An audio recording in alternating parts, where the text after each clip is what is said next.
en Turquie, on trouve tout comme végétation. Hein. Quand on vient en Turquie, on a une idée de la Turquie comme, tous les pays du bassin méditerranéen, une végétation arbustive, plutôt maquis. Et là, bon, ben, comme vous pouvez le constater, c'est pas du tout ça. On pourrait comparer ça à nos Vosges en France. Hein. On trouve les essences intéressantes comme le pin en basse couche. Dès qu'on va monter un petit peu en altitude, on va trouver du chêne, du hêtre, du châtaignier, du platane qu'on trouve le long des routes chez nous ou dans les villes. Là, on les trouve dans les forêts. Et puis également, il y a beaucoup de rhododendrons, de genévriers ou de petits arbustes comme ça qui créent des remises fantastiques pour les sangliers. Alors une journée type à l'approche, deux possibilités. Soit vous venez en période normale, sans lune, donc auquel cas on chasse très tôt le matin et avant la tombée de la nuit. C'est quelque chose qu'on pratique plutôt dans les endroits près des villages où on a des cultures. Et sinon, nous, ce qu'on aime bien pratiquer également, c'est la chasse à l'approche, à la pleine lune, où là, on vient soit en phase montante de la lune, soit en phase descendante. Et là, on part en fin d'après-midi et on chasse la nuit jusqu'à plus soif. Vous êtes en forêt, vous observez les animaux, vous êtes vraiment le prédateur. Et ça, c'est quelque chose que les clients affectionnent particulièrement et que personnellement, j'affectionne particulièrement également.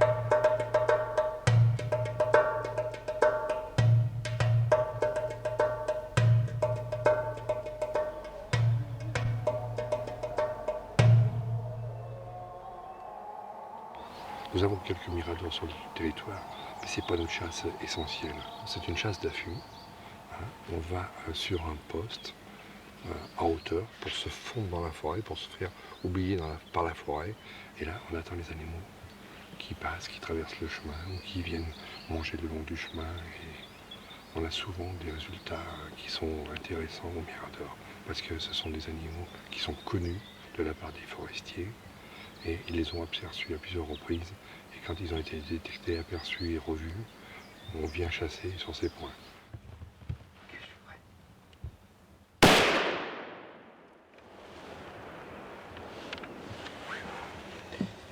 Félicitations et défense. Belle défense. Oui, gros. C'était un mâle pas très gros, en corpulence, mais avec des belles défenses. Ouais, joli, bien armé. On a mis du temps à vérifier avec Mustapha avant. Je voulais pas tirer. Et puis après, effectivement, on a vu que les défenses étaient assez grandes.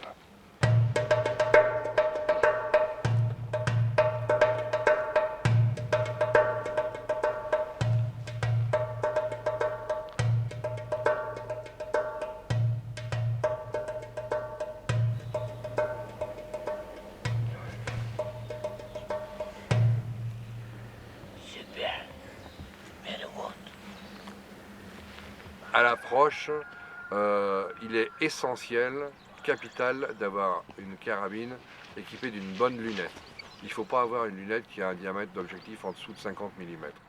Hein, l'idéal, c'est la 312-56, la 212-50, la 210-50 et le petit réticule lumineux qu'on éclaire et qu'on règle selon l'intensité du moment est un plus quand même pour cette chasse à l'approche de l'Attila, qui est une chasse difficile.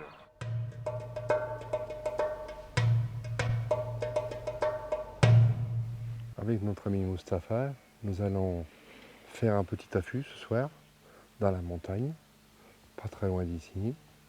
Et après, à la tombée du jour, on va faire une longue pirche dans les chemins ici, prendre toutes les vallées et tout, et redescendre sur la vallée, parce que les sangliers, ils dorment dans ces forêts, ils mangent un petit peu aux environs de village qui est là-bas en dessous, et ils fréquentent beaucoup ce coin. On va vérifier le grossissement de la lunette. On va se mettre sur un grossissement moyen, parce que c'est très possible qu'on rencontre un animal qui se défile ou qui saute le chemin, et là, il faut pouvoir tirer très très vite. Donc là, j'opte pour un grossissement de 4-5, qui permet de ne pas avoir un champ trop resserré, mais qui permet quand même de placer son réticule avec précision. D'accord ? Ok ? On y va. Allez, on y va. Mustapha, aujourd'hui, lune. Viens, viens, viens.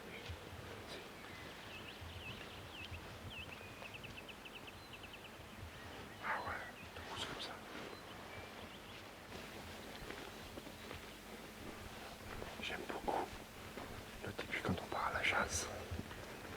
parce qu'il fait jour, on voit le biotope, et c'est plein d'incertitudes. Mustapha, du vermis tout frais, tout frais. Voilà la différence avec ce qu'on a vu ce matin. Ce matin c'était très profond, et on appelle ça des boutis. Et ça c'est en surface, on appelle ça des vermis. Qui vient de verre, en fait les sangliers cherchent des vers de terre, qui sont une source de protéines importante pour eux.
Manger. Contrôle. Le mur. Non. Tout doucement. Tout doucement. Manger. Manger. On va faire un affût dans un endroit extraordinaire, entouré de la forêt, avec des remises exceptionnelles. Et Mustapha me dit qu'on est à 80 mètres à peu près du point où le sanglier doit sortir. Et il m'a dit que là, on est quand même dans une position relativement à découvert. Il faut qu'on fasse très attention. On va donc devoir attendre qu'il prenne confiance, l'animal. Ne pas le tirer tout de suite. Donc on va le laisser faire, laisser venir tranquille, laisser prendre ses marques. Une fois qu'il aura pris ses marques, quand il sera de dos, qu'il tournera la tête, je me mettrai en position et après j'attendrai qu'il y ait une position favorable pour le tirer. S'il sort, bien entendu. Inch'Allah.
Super. Il est pas très très gros. Aussi, aussi.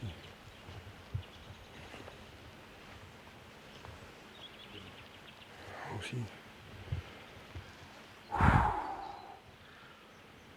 Il est bien armé. Gros papa. Moment, Mustapha.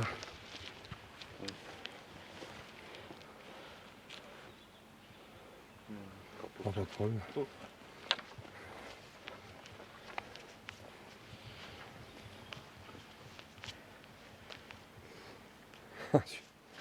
Il est gros, Mustapha.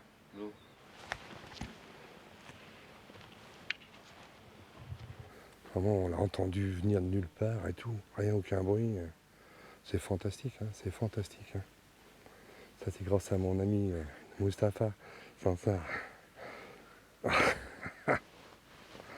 Fantastique, Mustapha.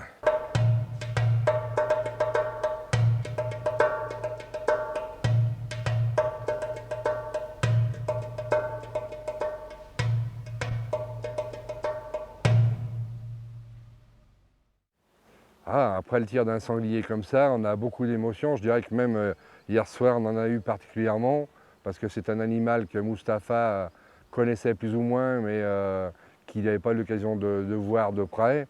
Et là, on a eu la chance inouïe de le voir de près, qui plus est de jour, ce qui est quand même exceptionnel. Bon, le jour était en train de tomber, mais on l'a vu quand même de jour. Et ça, c'est vraiment exceptionnel. Et ça vous prend le cœur, les tripes. Et quand l'animal est arrivé, j'ai le cœur qui est monté à 20 000 tours minute. Et après, bon, je l'ai mis dans la lunette. Et à partir de l'instant où je mets ma carabine en joue, il y a une espèce de phénomène qui se produit chez moi, je ne peux pas expliquer. C'est que la tension nerveuse, le stress, ou la joie de voir l'animal, eh bien ça devient, c'est fini pendant toute la durée du tir, ce qui me permet de pouvoir ajuster mon tir correctement.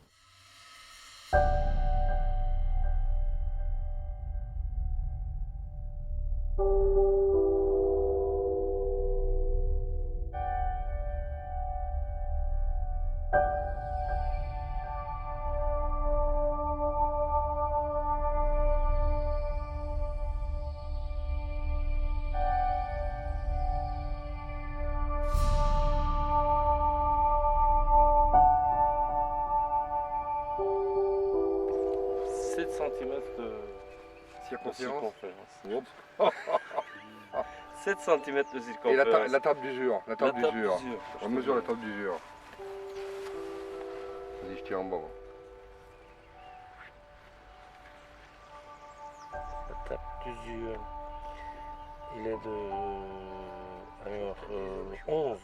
11 cm. Un peu plus d'11. Hein. 11 11, 2, cm. 11, 3. C'est impensable. C'est inimaginable. On va les circonférences des grès. Oh là là, fais voir. Non, tu vas faire arrêter là, voilà. Attends. Là, voilà. Bon. Attention. Voilà, comme ça. Ah oui. Davon träumt der Jäger. Ah, mais ici c'est difficile à voir parce qu'il faut le prendre plus bas, ils sont plus gros. Dreaming. Tu prends le 42. 41,5. Ça fait 41,5. 41,5. De 50, ça fait quand même 9,5. Et encore, à mon avis, c'est pas l'endroit le plus favorable. Une circonférence de 9,5 pour des grès. Ouh là là là là là là. Là, Tony, je suis ça va taper très fort. impatient de Moi voir aussi, ce moi que aussi. c'est. Voilà le résultat d'une approche que Tony a fait hier soir. C'est un sanglier que j'avais vu le premier jour. C'est un animal d'exception, puisque vous pouvez voir le trophée. Il a 13 cm de défense qui sortent de la mâchoire. Il a une table d'affûtage qui fait 10 cm et demi, des grès qui sont monstrueux. Et ça, c'est la consécration du travail d'une équipe de longue haleine, puisque ces animaux, il y en a en Turquie, la preuve. Il faut les chercher, il faut les trouver, il faut les fixer, ce qui n'est pas évident. Et là, bon, l'équipe de Nature Tour a réussi à trouver ce somptueux animal qui a été prélevé hier soir par Tony. Le trophée, il est certainement pas loin du record de Turquie, soit un petit peu en dessous, soit ce que je souhaite à Tony, un petit peu en dessus, ce qui serait beaucoup mieux. Merci. Mais en tout cas, c'est un trophée d'exception. Il est très large, il va côté très fort. Et je suis certainement, comme Tony il est aussi, je pense, très impatient de voir le trophée. Nous avons eu la chance de pouvoir approcher cet animal qui était en pleine forêt, qui était en train de vermiller et que nous avons pu approcher relativement près car le champ de tir n'était pas très dégagé. J'ai pu placer la balle à 59 mètres d'après mon télémètre. C'est une balle en 300 Winchester Magnum, c'est un calibre que j'aime bien puisque c'est un calibre très tendu et qui est très très efficace du point de vue résultat de tir. On est donc arrivé avec Mustapha, on a pu se mettre en position, on avait un arbre qui était tombé, on a mis en place le trépied et on a profité que l'animal se mette en travers pour lui mettre une balle un petit peu derrière l'oreille de façon à ce que l'animal reste sur place. Et ça a été un moment de grand bonheur de voir que l'animal était formidablement armé. Je pense que c'est aussi un petit peu la récompense du travail, comme l'a précisé également Olivier tout à l'heure, le travail de toute une équipe, avec tous les gardes qui sont présents en permanence sur le terrain, qui font des sorties, qui repèrent les animaux et qui nous permettent de les tirer dans de bonnes conditions. Alors les grands trophées, c'est parce que les animaux vieillissent. Hein. Je pense que si en France on laissait vieillir nos animaux mâles, on aurait des très très beaux trophées aussi. Hein. Bon, il faut savoir que nous, un trophée représentatif, c'est à partir de 20 cm. Celui qui tire un sanglier de 20 cm, il a un beau trophée, c'est clair. Nous, on commence à considérer un trophée comme vraiment représentatif à partir de 21, 22, 23 cm. Mais on va beaucoup plus haut, hein, puisque cette semaine, on a prélevé un trophée de 29 cm. Hein. Le record de Nature Tour, qui était de 28,5 cm, a été battu de 5 mm.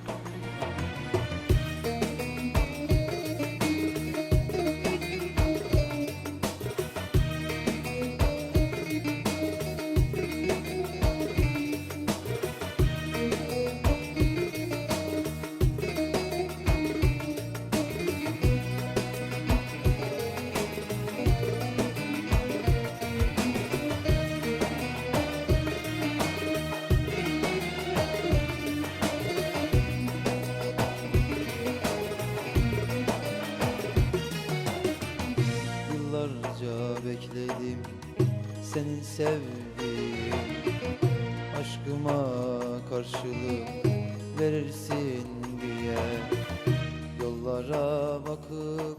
Nature Tour, c'est 12 chasseurs professionnels. C'est une vingtaine de trackers sur chaque territoire. C'est quelque chose qui est très bien rodé. C'est des